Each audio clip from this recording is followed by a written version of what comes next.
Vijo, il m'appelle Vijo, Jean Virginie. Oui, je sais plus ce qu'il a dit. Il dit, tu as souffert de Yako. Bon, lui et moi, on est vraiment passé à autre chose. Je lui ai pardonné, tout ça et tout. Il dit, Vijo, tu as souffert de, je pouvais même pas imaginer que ça tu vivais. Yako, et toi, demain, c'est pour toi. Et toi, demain, c'est ta partie. Il dit, Vijo, pardon. Vijo, pardon, pour moi, il n'y a pas fait exprès, c'est pour démasser. Tu qui t'a dit, c'est coup de poing, tu as mis dans ton visage, tu as oublié. Il faut t'apprêter. Je m'en vais là-bas comme ça. Je vais me mettre en direct et c'est toi-même qui cherchais. Il dit, Vijo, pardon. Mais toi, tu m'as dit d'abord. Bien sûr, moi, tu dis d'abord, toi, tu as vu mon truc, genre, et puis tu viens me dire Yako. Toi, tu m'as dit d'abord, tu me dis Yako. Pour toi, même, il y a bonne marque.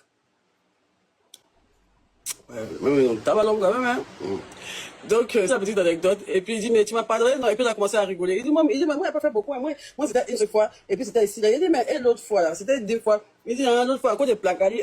Il dit, à cause de Placali, le jeune a limé. Il dit qu'il m'a chuté, qu'il s'est tombé. Parce que, il était sorti, il est venu. Il dit que, ouais, son Placali qui est venu garder, il dit, il a mangé, il m'a tabac à cause de Placali. Donc, maintenant, il faut nous voir, moi, mon ex qui m'a botté. Mais à qui j'ai pardonné parce qu'il m'a demandé pardon. Il a été sincère. Il m'a demandé pardon. La pièce entendait me dire. J'espère que les femmes qui ont vécu, les femmes qui, quand hier je parlais, ont vécu la même chose. C'est que votre bourreau était dans la pièce et que vous avez mis le dernier volume et qu'il entendait mes pleurs. J'espère. Et j'espère aussi que hier, mes mots ont touché plusieurs femmes. J'espère que hier, mon direct, il y avait près de 150 000 personnes. J'espère que parmi ces 150 000 personnes, il y a des femmes battues qui ont pris une décision, qui sont parties, qui sont vidées, ou bien qui ont fait quelque chose, une démarche. Je suis fière de vous, je suis fière de moi. Et merci, merci, merci, merci, merci, merci, merci encore. Je vous fais des gros bisous et c'est la dernière fois qu'on en parle. On va en parler comme un sujet normal, mais le sujet en lui-même, même là, plus jamais. Mais on va continuer à comment ça s'appelle, à défendre et tout ça, à encourager les femmes à parler et tout ça. Et voilà. Maintenant, de mon côté, je vais beaucoup mieux. Je vais beaucoup mieux. Mais je pense que quand je vais rentrer, je vais prendre un rendez-vous avec un psychologue pour essayer de, voilà quoi, de voir s'il y a un peu qui est resté, s'il peut vider le reste. Tu vois, non. Comme il y avait d'autres topos, je n'ai pas cassé, tu vois. Donc, comme il y avait d'autres, tu vois, il y avait d'autres trucs. Vous voyez que j'ai coupé. Tu vois, donc, peut-être qu'il y a un peu qui sont restés là. Je vais essayer d'aller voir si je ne vais pas aller lui expliquer. Et puis maintenant, elle va apaiser mon cœur encore bien. Ça, je vois vos commentaires, je vois votre soutien. Je vais pas faire genre, comme si c'est maintenant même, ça vient, on vient de me frapper, puis genre, il m'isole, genre, il fait comme si c'est pitié. C'est ça qui va faire que, ça, c'est du cinéma. Hier, je me suis bien libérée et tout, et là, franchement, je vais bien. Je suis une femme. Je reçois des coups, il faut fuir, il faut partir, il faut dénoncer, il faut porter plainte si tu veux. Mais il faut partir, je t'encourage, c'est pas facile. Et c'est surtout pas ta faute. Je rentre à Abidjan bientôt. On va continuer ce qu'il y a à faire. On va continuer ce qu'il y a à faire de l'autre côté sur les réseaux sociaux. On peut sensibiliser pour amener d'autres femmes à témoigner, à se vider, à se libérer. C'est bon, pardon. À se libérer. Et puis, on va essayer d'autres femmes à se libérer, à témoigner, à quitter là, à partir. Après, ils ont de partir. Il n'y a pas à faire à cause de mes enfants. Un homme peut te déjà devant tes enfants. Quand un homme te bat pendant que vous avez des enfants, tu ne veux pas partir à cause de tes enfants. Mais lui, il ne va pas hésiter à te déjà devant tes enfants. Donc, qu'est-ce que tu fais? Tu prends tes enfants et tu te casses. Il ne veut pas que tu te casses toute seule. Les autres, tes enfants, ils vont venir te retrouver un jour. On te daba, tu feras, tu me mets ça en hashtag. Et vous faites des vidéos sur José. Merci pour tout votre soutien. Merci infiniment. Merci. J'ai vu des gens qui ont pleuré. J'ai vu des gens, même à mon hôtel, des gens sont venus me soutenir. Quand je suis descendue aujourd'hui, il y avait des gens qui m'attendaient pour me prendre dans leurs bras, des enfants, tout ça. J'ai eu vraiment chaud au cœur cette nuit, j'ai pas dormi. J'avais tellement, merci beaucoup. J'avais beaucoup de messages et tout, j'avais plein de messages et tout ça et tout. Et je regardais les réseaux. Voilà quoi, j'ai pas vraiment dormi, j'ai dormi vers 6 heures comme ça, je me suis réveillée, je suis venue manger. Et il fallait que je me mette en direct pour vous dire merci. Et encore continuer à sensibiliser. Et voilà. Donc moi je passe clairement à autre chose, je vous le promets. Je suis passée à une étape parce qu'en fait, avec tous les soucis que j'ai eu, je pense qu'après ce que vous savez, tout ce qu'on a vécu, et là on est en train de faire biodétox, je pense que c'est Dieu, parce que vous savez, je ne sais pas si vous avez remarqué mes bios, à chaque fois que je passe une étape dans ma vie, un événement se produit. Moi c'est ce que j'ai remarqué. Avant qu'on va m'acheter la voiture, on m'arrête parce que Dieu veut que je conduise ma voiture avec un nouveau permis, avec un permis de conduire. Donc, il fait en sorte. Sinon, j'aurais pu conduire ma voiture sans permis. Hein. Je suis star. Quand il passe à Abidjan, personne ne m'arrête. Je pourrais bien conduire. Donc, Dieu m'a montré qu'il fallait que je fasse mon permis avant de conduire cette voiture. Il a dit, reprends biodétox pour aller de l'avant. Et je suis obligé d'attendre une semaine pour changer. Sinon, je pense que je n'allais pas changer. Je dois attendre une semaine avant de changer. Je dois attendre une semaine avant de changer. Quand maintenant Dieu a vu que je suis en train de rentrer maintenant dans une autre dimension qu'il a créée pour moi après l'histoire de Myland, quand je dois reprendre mon commerce, il veut que je reprenne avec sérénité. Il veut que je reprenne avec... il veut que je me décharge avant de rentrer dans mes grâces. Dieu voulait que je me décharge avant de rentrer dans mes grâces. Si je commençais à vendre biodétox et que je venais me libérer, Dieu n'allait pas aimer. Il faut que je me libère.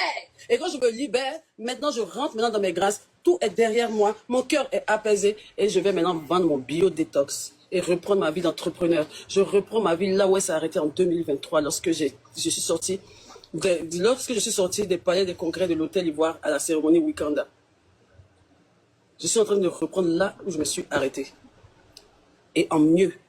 Et donc, pour ça, il fallait que j'aille l'esprit tranquille, le cœur posé. Et franchement, merci. Et je ne regrette pas du tout ce que j'ai dit hier. Je ne regrette pas du tout. Je ne regrette rien de ce que j'ai dit hier concernant la drogue, concernant tout ce que vous voulez. Ça fait partie de mon histoire. Aujourd'hui, vous me jugez, mais demain, je vais réussir devant vous. Je serai multimillionnaire. Je vais construire des villas, je vais construire des écoles, je vais construire des abris, je vais construire des coins pour les femmes battues. Je vais construire des coins pour les femmes qui ont subi la violence conjugale. Je vais réussir à un tel point que je serai une image. Les gens vont m'admirer, je vais réussir parce que je vais impacter je vais impacter ma génération. Je vais réussir. Pour montrer que tu peux quitter de nulle part, tu peux subir des violences, tu peux subir des humiliations, tu peux aller en prison et réussir. Et je vais réussir ma vie. Et ma réussite va effacer tout ce que j'ai dit. Même si j'ai dit que je me suis droguée, aujourd'hui tu me juges, mais quand je vais réussir, tu seras fier de dire que c'est la droguée là qui a réussi. Ça fait partie de mon histoire. Chaque étape de mon histoire, je n'ai pas honte. Je n'en suis pas fière, mais je n'ai pas honte. Je n'en suis pas fière, mais je n'ai pas honte. Ça fait partie de mon passé. C'est une histoire qui commence vraiment comme le rêve ultime des réseaux sociaux, tu vois, et qui bascule dans un cauchemar public mêlant prison, faillite et des accusations de violence extrême. Et pour analyser tout ça, on s'est plongé dans pas mal de sources. On a épluché les articles de la presse People, notamment les enquêtes très détaillées de Mali Actu et Eury-Info. Oui, et surtout ces fameux directs, les lives de 2026. Ah oui, ces directs qui ont littéralement paralysé Internet. On parle d'audience dépassant les 150 000 personnes en simultané. C'est du jamais vu pour ce genre de format. C'est vertigineux. Mais l'idée de notre exploration aujourd'hui, ce n'est pas du tout de faire dans le voyeurisme, hein. C'est vraiment de déconstruire cette affaire. On veut comprendre comment l'illusion du glamour virtuel peut masquer des réalités destructrices en arrière-plan. Absolument. Et surtout, comment, en l'espace de quelques heures, des millions d'internautes se transforment spontanément en cour d'assises. Exactement. Le fameux tribunal populaire d'Internet. Mais pour saisir l'ampleur de ce séisme, je crois qu'il ne faut pas regarder l'explosion de 2026 de manière isolée, non ? Non, en fait, il faut impérativement remonter à la genèse du drame. L'onde de choc initiale, celle qui a vraiment fissuré les fondations du couple et l'empire de Mahabio, ça date de 2024. D'accord, l'effondrement financier. Voilà. C'est le moment précis où le mirage financier se dissipe. Pour remettre dans le contexte, Mahabio est alors au sommet de sa gloire. Elle accumule des millions de vues avec ses challenges viraux, son contenu humoristique. Et là, elle décide de lancer une tontine digitale. Une tontine digitale. Enfin, c'est un concept qui parlait presque oxymorique. Bah oui, parce que, historiquement, en Afrique de l'Ouest, la tontine, c'est un outil d'épargne solidaire formidable. C'est basé sur la confiance mutuelle. Mais ça repose sur un pilier fondamental, la proximité physique. On connaît les gens. C'est ça. On connaît sa voisine, on connaît les gens du marché. Il y a une caution morale du groupe. En transposant ce modèle directement sur TikTok ou Facebook, on supprime totalement ce filet de sécurité. Il n'y a plus aucun recours, en fait. Aucun. Le vide juridique est total. Et c'est là que c'est fascinant de voir des personnalités très en vue investir là-dedans. Des stars ivoiriennes comme Apouchou National, Zach Balrequin ou Président Extratonnerre y ont injecté des sommes faramineuses. Ouais, les sources parlent de plus de 60 millions de francs CFA au total, c'est énorme. C'est colossal. Et ils ont investi en pensant à tort que la visibilité sur les réseaux équivalait à une solvabilité financière. Et c'est exactement là que la logique me fascine et me dépasse un peu, je t'avoue. Pourquoi confier des millions à quelqu'un juste parce qu'il accumule des likes sur des vidéos drôles ? C'est ce fameux effet d'halo. Oui, voilà. Pour ceux qui nous écoutent, c'est comme confier les clés de son coffre-fort à un acteur, juste parce qu'il joue un banquier de manière très convaincante à la télé. C'est une super analogie. On a tendance à croire que parce qu'une personne excelle dans le divertissement, elle est forcément compétente en gestion de capitaux. Enfin, le public et même ces célébrités pourtant averties, y finissent par confondre l'illusion de cette relation parasociale avec une vraie garantie. On a l'impression de prendre son café tous les matins avec l'influenceuse via ses stories, donc on lui file son argent sans demander un seul papier officiel. Sauf que la réalité rattrape très vite la fiction, le système s'écroule, Mabibio devient soudainement injoignable. Fini les grands sourires en live. Exactement, le téléphone est éteint, les fausses excuses s'accumulent, et là, la justice intervient. Ce qui est intéressant, c'est que les plaignants, selon leur propre dire, voulaient apparemment juste faire un coup de pression au départ. Oui, Apuchu National a même expliqué qu'il voulait juste l'effrayer pour récupérer 1 million chacun. C'est ça. Mais la machine judiciaire, une fois lancée, elle ne s'arrête pas sur un simple arrangement à l'amiable. Le procureur fixe une condition très stricte pour la libérer, elle doit rembourser 1 million par plaignant sur le champ. Et elle ne trouve pas l'argent. Elle ne rassemble que 3 millions de francs CFA. C'est très, très loin du gouffre financier qui a été creusé. Donc la sanction tombe. Elle écope de 12 mois de prison ferme à la Maca et de 500 000 francs d'amende pour escroquerie. Ce qui est glaçant dans cette chute, et c'est souvent le cas aujourd'hui, c'est la mémoire implacable d'Internet. La presse a tout de suite ressorti une vieille archive de l'émission Showbuzz. Ah oui, cette vidéo. Dans cette vidéo, on voit Maya Bio très à l'aise, très sûre d'elle, et elle déclare que la pire chose imaginable pour elle, ce serait, je cite de mémoire, une petite tactique d'escroquerie vite faite. C'est cruel comme ironie. C'est étouffant. Mettre cette déclaration face à un mandat de dépôt à la Maca pour escroquerie, c'est vraiment le symbole d'un château de cartes qui s'effondre.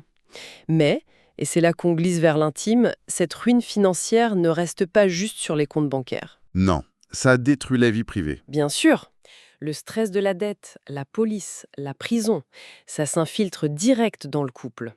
Et c'est là qu'Ulrich Jordan, son compagnon chorégraphe, entre vraiment sous les projecteurs.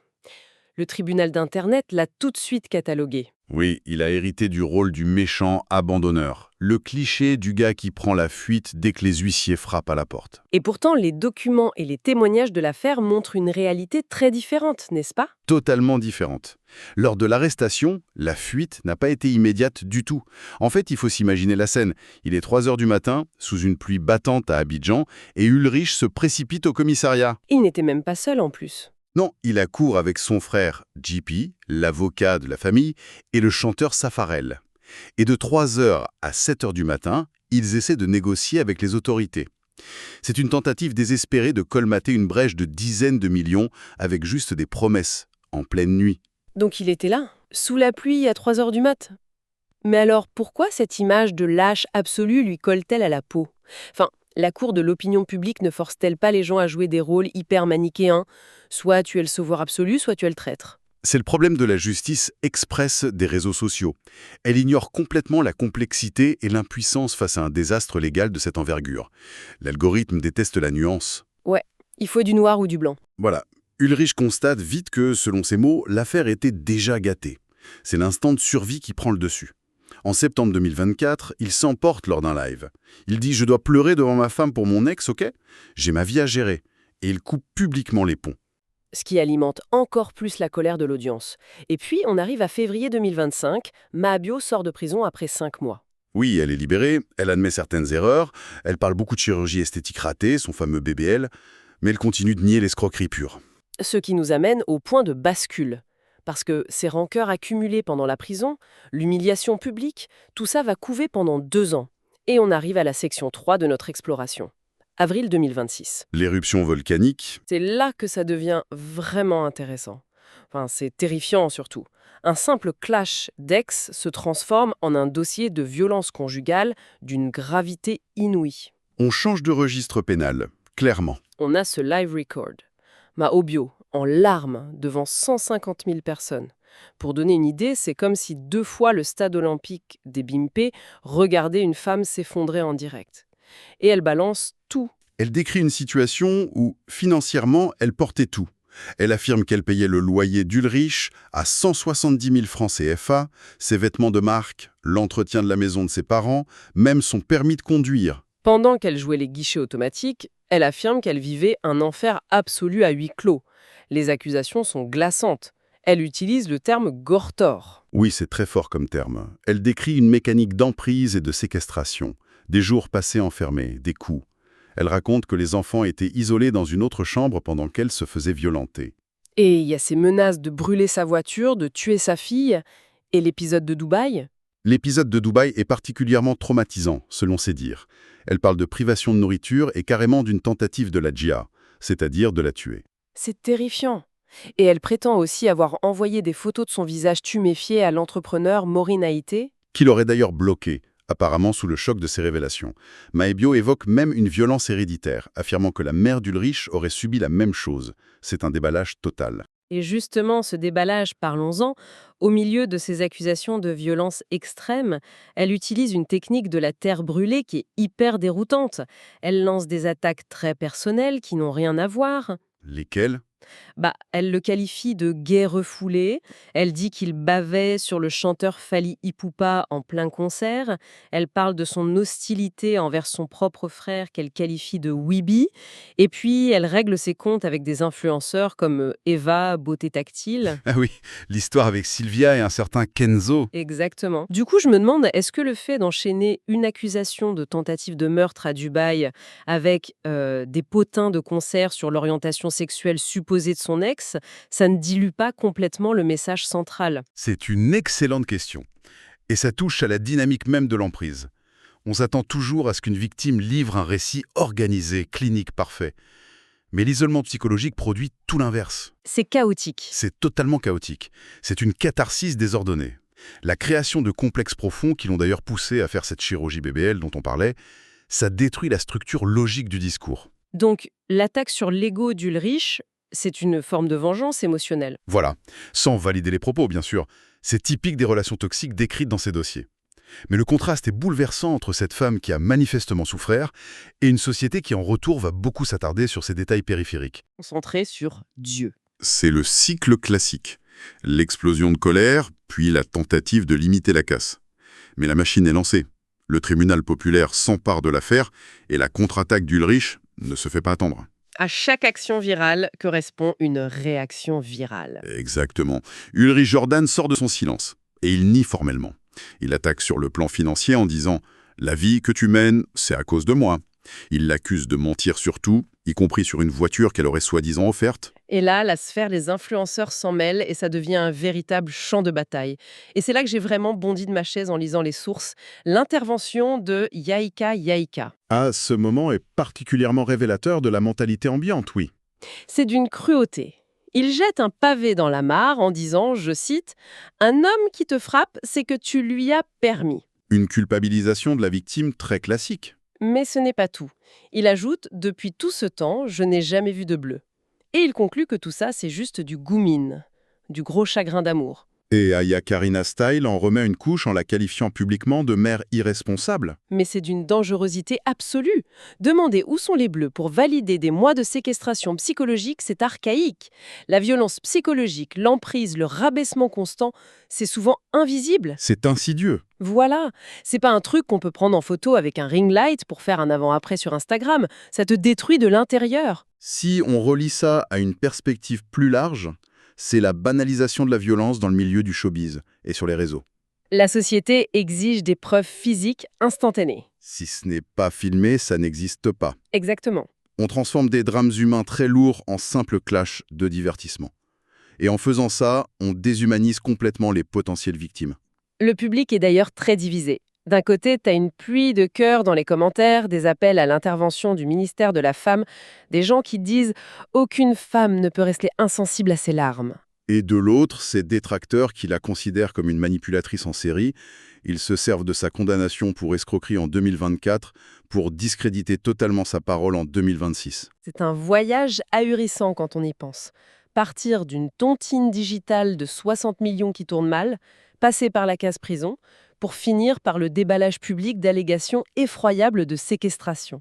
C'est l'illustration parfaite de la fragilité de ces empires bâtis sur les likes. Absolument. Et c'est pour ça que c'est si important de s'y intéresser au-delà des potins.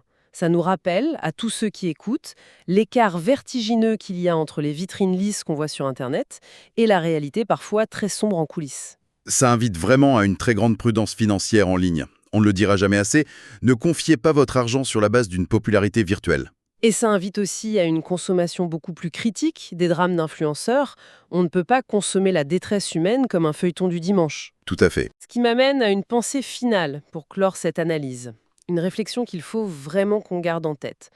Si la justice de demain se rend lors de directs sur TikTok devant 150 000 spectateurs qui votent avec des emojis cœur ou avec des insultes, Oui, un tribunal totalement désinhibé. eh bien, que reste-t-il du véritable système judiciaire? Et surtout, dans cette quête perpétuelle d'attention numérique, est-ce que la vérité a encore la moindre chance de survivre au buzz?